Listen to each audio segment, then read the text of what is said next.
Moisés foi abandonado num cesto de vime ainda bebê. Você sabe o que aconteceu com ele? Sabe. O êxodo do Egito é o evento referencial de Israel com o povo. É considerado o tempo privilegiado do encontro com Deus. Ao êxodo são referidas várias instituições: a Páscoa, os ázimos ou pães sem fermento, a oferta dos primogênitos.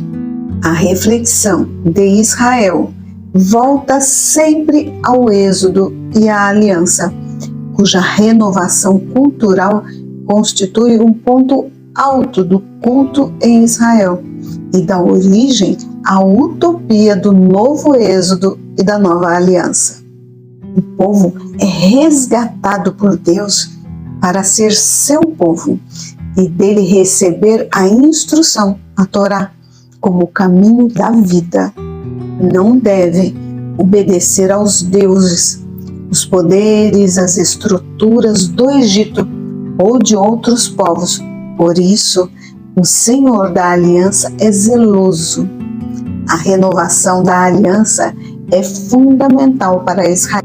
O livro do Êxodo responde à pergunta fundamental: o Senhor está ou não no meio de nós? Com um olho nos acontecimentos de sua vida e outro nas páginas do Êxodo, o leitor será capaz de se encontrar pessoalmente e em comunidade com o Deus libertador. Sendo a Bíblia o livro da vida, tudo o que é útil para a comunidade israelita tem nela seu lugar. Organizar e governar a sociedade, o direito, construir o santuário, a arquitetura, executar obras de ornamentação e manutenção do culto, a tecnologia, o artesanato. A própria arte técnica é sabedoria do Espírito de Deus. Tudo isso deve estar a serviço dele e de seu povo. Também hoje, o livro do Êxodo nos ensina a combinar a ética e o culto, o que é o sentido completo do servir. Serve-se a Deus libertador no culto e na vida, mediante a justiça e solidariedade com seu povo. A Torá como marca do israelita. No Gênesis, era importante ter Abraão por pai, mas no livro do Êxodo, para ser verdadeiro israelita, é preciso conhecer e observar a Torá, entendida como instrução para a vida e observada nas dimensões ética e cultural, de onde a atenção dedicada ao santuário. Deus liberta Israel da escravidão do Egito. Os descendentes de Jacó eram 70 ao todo. José já estava no Egito. Depois morreram José, seus irmãos e toda aquela geração. Os israelitas foram fecundos, proliferaram, multiplicaram-se e tornaram-se cada vez mais poderosos, a ponto de encherem aquela terra. Surgiu então no Egito um novo rei que não conhecera José. Ele disse a seu povo: o povo dos israelitas se tornou mais numeroso e mais forte do que nós. Vamos tomar providências para que não cresçam, pois em caso de guerra poderiam unir-se aos nossos inimigos para combater contra nós e retirar-se da terra. O faraó estabeleceu, pois, feitores para oprimi-los com trabalhos forçados e assim construíram para o faraó as cidades armazém de Pitom e Ramsés. Porém, quanto mais os oprimiam, tanto mais eles se multiplicavam e se espalhavam. Os egípcios tiveram então medo dos israelitas e impuseram-lhes dura escravidão. amarguraram a vida deles com pesado trabalho de preparar barro e tijolos, com toda sorte de trabalhos no campo e com todo o serviço que lhes impunham com dureza. Então, o rei do Egito disse às parteiras dos hebreus, Sefra e Fua: quando assistirdes às mulheres hebreias, na hora de darem à luz, olhai bem. Se for menino, matai-o. Se for menina, deixai-a viver.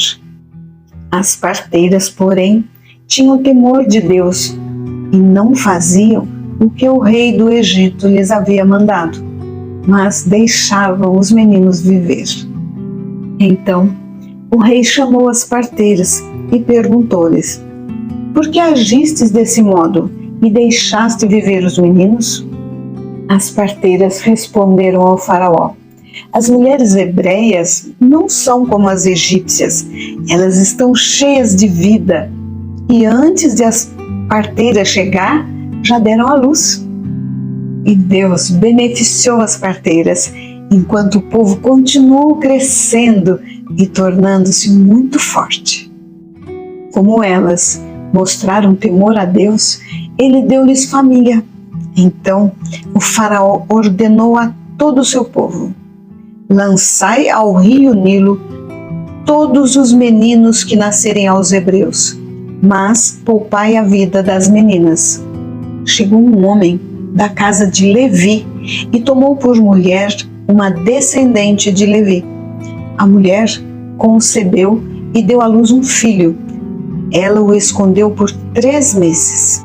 Não podendo escondê-lo por mais tempo, pegou uma cesta de vime, calafetou-a com betume e piche e pôs o menino dentro, deixando-o entre os juncos à margem do rio Nilo. A irmã do menino observava de longe o que ia acontecer com ele. A filha do faraó desceu ao rio para se banhar e viu a cesta. Quando abriu, viu o menino chorando. Ficou com pena dele e disse: é uma criança dos hebreus. A irmã do menino perguntou à filha do faraó: queres que eu chame uma mulher hebreia para amamentar a criança? Vai, respondeu. E a menina foi chamar a mãe da criança. A filha do faraó disse à mulher: leva esta criança, amamenta-a para mim, e eu te pagarei o salário. A mulher levou a criança e a criou.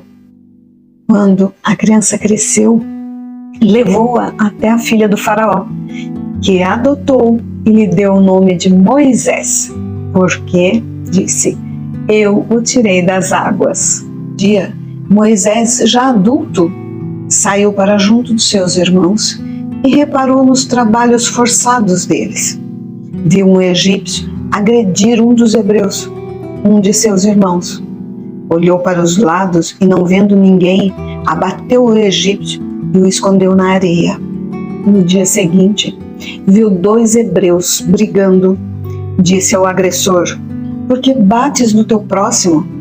Ele respondeu: quem te constituiu chefe e juiz sobre nós? Queres matar-me como mataste o egípcio? Quando o faraó soube, procurou matar Moisés, que fugiu, parando na terra de Madiã. Sentou-se junto a um poço.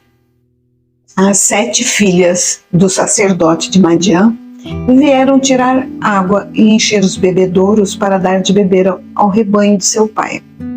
Chegaram alguns pastores e queriam expulsá-las, mas Moisés levantou-se, defendeu-as e deu de beber ao rebanho. Quando elas voltaram, Raguel, seu pai, perguntou: por que voltastes tão cedo hoje? Elas responderam: um egípcio nos livrou dos pastores, chegou a tirar água para nós e deu de beber ao rebanho. Raguel mandou chamar Moisés, que consentiu em morar na casa daquele homem, que lhe deu sua filha Séfora por mulher. Teve um filho que chamou de Gerson, pois disse: tornei-me migrante em terra estrangeira. Ajude o canal curtindo, comentando, compartilhando, se inscrevendo. Muito obrigada. E sim, podemos melhorar a nossa vida aprendendo a cada dia. E uma das formas é com a leitura. Eu me chamo Regina e aqui compartilho com vocês as minhas leituras.